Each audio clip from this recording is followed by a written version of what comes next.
बिस्मिल्लाहिर्रहमानिर्रहीम। My student, हम ICS computer science first year की न्यू स्टडी स्कीम के तहत चैप्टर नंबर 2 के लेक्चर नंबर 18 को डिस्कस करेंगे।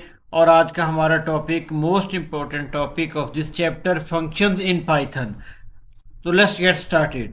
तो फंक्शन हमारे पास क्या होता है, सबसे पहले इसको अंडरस्टैंड कर लेते हैं। A function in Python is a reusable block of code. कि फंक्शन जो होता है पाइथन में वो रीयूजेबल ब्लॉक ऑफ कोड होता है जिसको हम बार बार इस्तेमाल कर सकते हैं।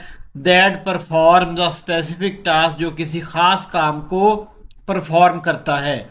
इट हैज़ जो avoid writing the same code again and again. इसका फ़ायदा ये होता है कि आप एक ही तरह का कोड बार बार लिखने से बच जाते हैं। इसकी इंशाल्लाह एग्जांपल भी देखेंगे। फिर आगे हमारे पास function definition. What does mean function definition? A function definition is the process of creating a function using the def keyword.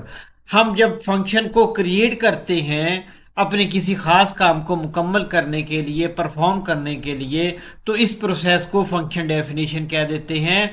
और फंक्शन को डिफाइन किया जाता है डेफ कीवर्ड के ज़रिए। इसका सिंटैक्स हमारे पास क्या है, सबसे पहले डेफ कीवर्ड आएगा, फिर फंक्शन नेम, उसके बाद पेरेंथेसिस, फिर कोलन, और फिर यहाँ पे हम कोड लिख देंगे। अब माय स्टूडेंट, इसकी एग्जांपल देख लेते हैं कि डेफ ग्रीट, फिर पेरेंथेसिस कोलन, फिर हमने प्रिंट के अंदर कोई मैसेज डिस्प्ले करवा दिया और यहाँ पर ग्रीट। अब ये एक सिंपलेस्ट फंक्शन है जो हमने यहाँ पर डिफाइन करके उसको कॉल किया है। अब इसके बारे में हम देख लेते हैं। एक्सप्लेनेशन। डेफ का मतलब क्या है, एक एक लाइन की और एक एक लफ्ज़ की एक्सप्लेनेशन यहाँ पर मैंने कर दी है। आपने इस वीडियो को अच्छे तरीके से वॉच करना है और कंप्लीट वॉच करना है। इंशाल्लाह इस वीडियो को कंप्लीट वॉच करने के बाद आप स्टूडेंट्स के फंक्शन के बारे में कंसेप्ट क्लियर हो जाएंगे। तो डेफ का मतलब क्या है, keyword use to define a function. कि जो डेफ कीवर्ड है ये फंक्शन को डिफाइन करने के लिए इस्तेमाल होता है। फिर आ गया ग्रीट, फंक्शन नेम, ये हमारे पास फंक्शन नेम आ गया। फिर आ गया parenthesis, parenthesis used for parameters if needed. अगर हमें पैरामीटर्स की ज़रूरत होगी तो हम पेरेंथेसिस के अंदर लिखेंगे। आगे इसी वीडियो में इंशाल्लाह इसकी एग्जांपल्स भी मैं आपको बताऊंगा कि पेरेंथेसिस के अंदर हम पैरामीटर किस तरह लिख सकते हैं। फिर हमारे पास आ गया कोलन, ये कोलन दो निशान, marks the beginning of the function body. यहाँ से फंक्शन बॉडी स्टार्ट हो रही है, यानी वो कोड स्टार्ट हो रहा है जिसको हमने एग्जीक्यूट करना है। फिर आ गया print hello student, code that runs when the function is called. और ये कोड हमारे पास उस वक्त रन करेगा जब हम फंक्शन को कॉल करेंगे। और ये फंक्शन कॉल हमारे पास हो रहा है। ये एक एक लाइन की मैंने एक्सप्लेनेशन यहाँ पर माय स्टूडेंट्स कर दी। अब आगे हमारे पास invoking a function. Invoking a function से क्या मुराद है, invoking a function means a calling a function.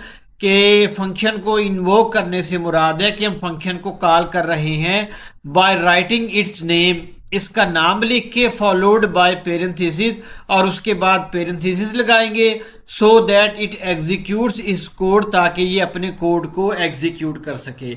ये देखें, ये हमारे पास फंक्शन कॉल हो रहा है, लेकिन यहाँ पर मैंने इसको अलहदा से भी मेंशन कर दिया है। तो एग्जांपल हमारे पास क्या है, डेफ ग्रीट, और ये प्रिंट करा लिया हमने, और फिर हमने ये ग्रीट फंक्शन को कॉल करा लिया। ये मैंने कमेंट्स के अंदर यहाँ पर मेंशन भी कर दिया कि इन्वोकिंग कॉलिंग द फंक्शन, कि यहाँ पर हम फंक्शन को कॉल कर रहे हैं ग्रीट फंक्शन को, ताकि ये अपने कोड को एग्जीक्यूट कर सके। और इसकी आउटपुट माय डियर स्टूडेंट्स हमारे पास क्या आ जाएगी, वेलकम टू पाइथन। अब इसकी एक्सप्लेनेशन भी यहाँ पर मैंने लिख दी है ताकि आप स्टूडेंट इसको इजीली अंडरस्टैंड कर लें। When the function is invoked the code inside it is executed. और ये तरीका है फंक्शन को इन्वोक करने का। उसके बाद माय स्टूडेंट दो की पॉइंट आपने अपने जहन के अंदर रखने हैं कि डिफाइनिंग अ फंक्शन से क्या मुराद है और इन्वोकिंग अ फंक्शन से क्या मुराद है। डिफाइनिंग अ फंक्शन से मुराद है कि हम फंक्शन को क्रिएट कर रहे हैं, और इन्वोकिंग अ फंक्शन से मुराद ये है कि हम फंक्शन को रन कर रहे हैं। उसके बाद हमारे पास एक और एग्जांपल आ गई, दो नंबर्स को ऐड करने की। ये डेफ कीवर्ड, फंक्शन का नेम आ गया, कोलन, एक वेरिएबल की वैल्यू हमने 10 ले ली, दूसरे वेरिएबल की वैल्यू हमने 20 मेंशन कर दी। अब हमने प्रिंट कर दिया num1 प्लस num2 और ऐड, यानी इस फंक्शन को हम कॉल कर देंगे। इसकी आउटपुट हमारे पास क्या आ जाएगी 30। अब इसकी एक्सप्लेनेशन मैंने यहाँ पर लिख दी। आप बच्चों की आसानी के लिए एक दफ़ा इसको पढ़ भी लेते हैं। ऐड इज अ फंक्शन, ये फंक्शन है। It stores 10 in num1 and 20 in num2। इसमें num1 के अंदर 10 को स्टोर किया जा रहा है और num2 के अंदर 20 को स्टोर किया जा रहा है। Calling add runs the function, और ये ऐड जो है इसके ज़रिए फंक्शन को हम कॉल कर रहे हैं, जिससे इसके अंदर मौजूद कोड एग्जीक्यूट हो जाएगा और आंसर हमारे पास क्या आ जाएगा 30। उसके बाद माय डियर स्टूडेंट्स हमारे पास है फंक्शन पैरामीटर्स के what does mean function parameter.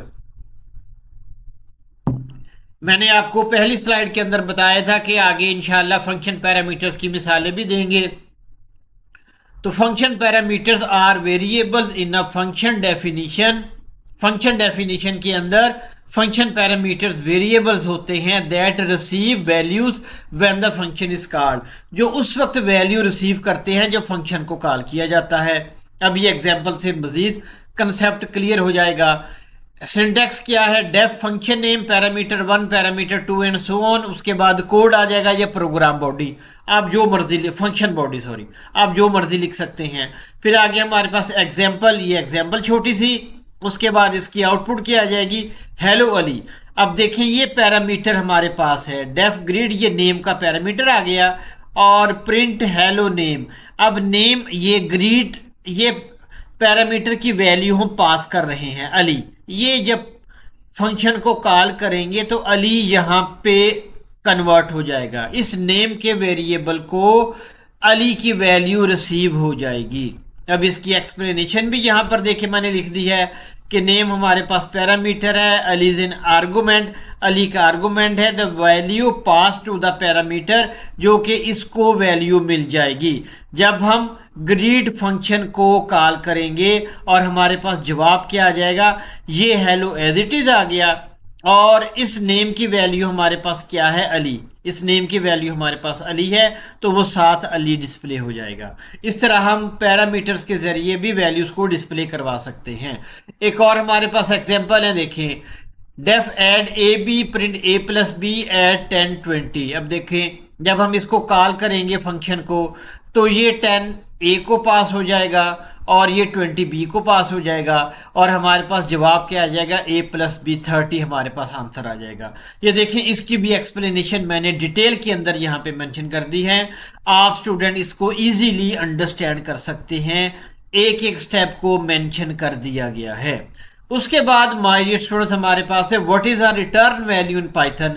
Python में रिटर्न वैल्यू से क्या मुराद है, A return value is the result that a function sends back to the place where it was called। कि रिटर्न वैल्यू रिजल्ट होता है जो कि फंक्शन वापस भेज देता है उस जगह पर जहां पर फंक्शन को कॉल किया गया था। The return keyword is used to send this value. Return keyword इस्तेमाल होता है इस वैल्यू को सेंड करने के लिए, भेजने के लिए। ये इसका सिंटैक्स आ गया। उसके बाद माय स्टूडेंट्स की हमारे पास एग्जांपल आ गई डेफ। ये पूरी एग्जांपल पढ़ने की ज़रूरत नहीं है, वीडियो बहुत ज़्यादा लेंथी हो जाएगी। ये मैंने एक एग्जांपल बयान की है, उसके बाद हम इसकी स्टेप बाय स्टेप एक्सप्लेनेशन को पढ़ लेते हैं। देखें पहले स्टेप के अंदर क्या होगा, def add A B define the function name add A and B are parameter. फिर return A plus B adds A and B, A और बी को ऐड किया जाएगा। Return the result to the function call और this line does not run. ये वाली line run उस वक्त नहीं होगी जब फंक्शन को क्रिएट करेंगे, बट ये उस वक्त रन करेगी जब फंक्शन को कॉल किया जाएगा। Third point is the most important point.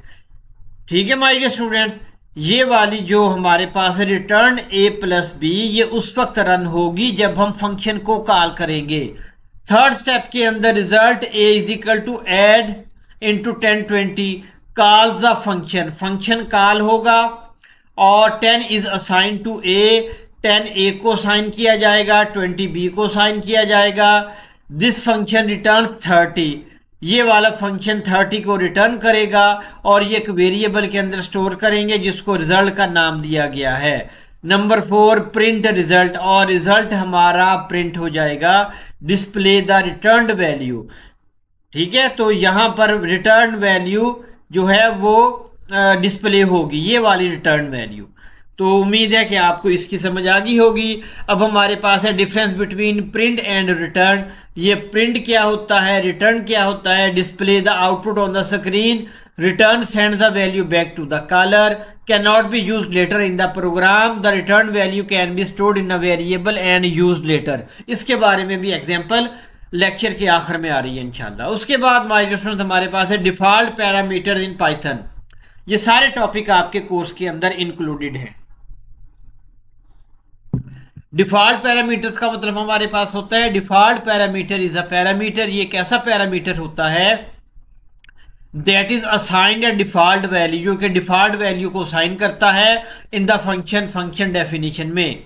If you don't pass a value when calling the function, जब हम फंक्शन को कॉल करते हैं और उस वक्त हम वैल्यू को पास ना करें, यानी वैल्यू को मेंशन ना करें, Python automatically uses the default value, तब पाइथन ऑटोमेटिकली डिफॉल्ट वैल्यू को इस्तेमाल करती है। अब इसकी एक मैंने बेहतरीन एग्जांपल भी, इजी एग्जांपल आप स्टूडेंट की आसानी के लिए यहाँ पर माय डियर स्टूडेंट्स बनाई है। ये एक फंक्शन हमने बना लिया, ये डिफॉल्ट वैल्यू हमारे पास आ गई, name is equal to student, और फंक्शन को हमने कॉल किया, यहाँ पर कोई वैल्यू पास नहीं की। उसके बाद हमने दोबारा फंक्शन को कॉल किया जिसके अंदर एक वैल्यू हमने अली को पास किया। अब इसकी आउटपुट हमारे पास ये आएगी। इसकी एक्सप्लेनेशन देख लेते हैं। Name student is a default parameter, name is equal to student is a default parameter, greet uses the default value student. अब देखिए ग्रीड, इसके अंदर हमने कोई पैरामीटर नहीं दिया, कोई वैल्यू पास नहीं कर रहे, तो ये वैल्यू ही पाइथन इस्तेमाल करेगी। हेलो एज इट इज आ गया, और नेम की वैल्यू क्या आ गई, स्टूडेंट। फिर आ गया greet Ali replaces the default value with Ali. अब यहाँ पर वैल्यू को पास कर रहे हैं, तो अब नेम के अंदर क्या स्टोर होगा, अली, स्टूडेंट स्टोर नहीं होगा, तो इस नेम की वैल्यू हमारे पास क्या आ जाएगी, अली। तो इस तरीके से हम डिफॉल्ट पैरामीटर्स का इस्तेमाल कर सकते हैं। और माय डियर स्टूडेंट्स हमारे पास आखिरी प्रोग्राम आज का, कि किस तरीके से फंक्शन जो है वो हमें रीयूज कोड के अंदर हेल्प करता है। देखिए without a function you can have to write the same code again and again. With function के बगैर हमें एक तरह का कोड बार बार लिखना पड़ेगा। विदाउट ए फंक्शन प्रिंट हमने लिखा, 3 दफा प्रिंट लिखा, ये इसकी हमें आउटपुट आ गई। अब सेम कोड है माय डियर स्टूडेंट, हमें बार बार ये लिखना पड़ रहा है, here the same statement is return 3 times. अब इसको हम फंक्शन के जरिए करते हैं with the function reusable code. ये हमने फंक्शन को यहाँ पर क्रिएट कर लिया, उसके बाद पहली दफ़ा फंक्शन को कॉल किया, दूसरी दफ़ा कॉल किया, तीसरी दफ़ा कॉल किया, हमें वही आउटपुट मिल गई जो हमने बार बार यहाँ पे लिख के की थी। तो ये हम कोड को रीयूज़ कर रहे हैं। पहली दफ़ा कोड को यूज़ किया, ये आ गया, फिर दूसरी दफ़ा फंक्शन को कॉल किया, हमारे पास आउटपुट ये आ गई, फिर तीसरी दफ़ा फंक्शन को कॉल किया तो हमारे पास आउटपुट ये आ गई। तो माय स्टूडेंट्स आज का लेक्चर हमारा कंप्लीट हो गया।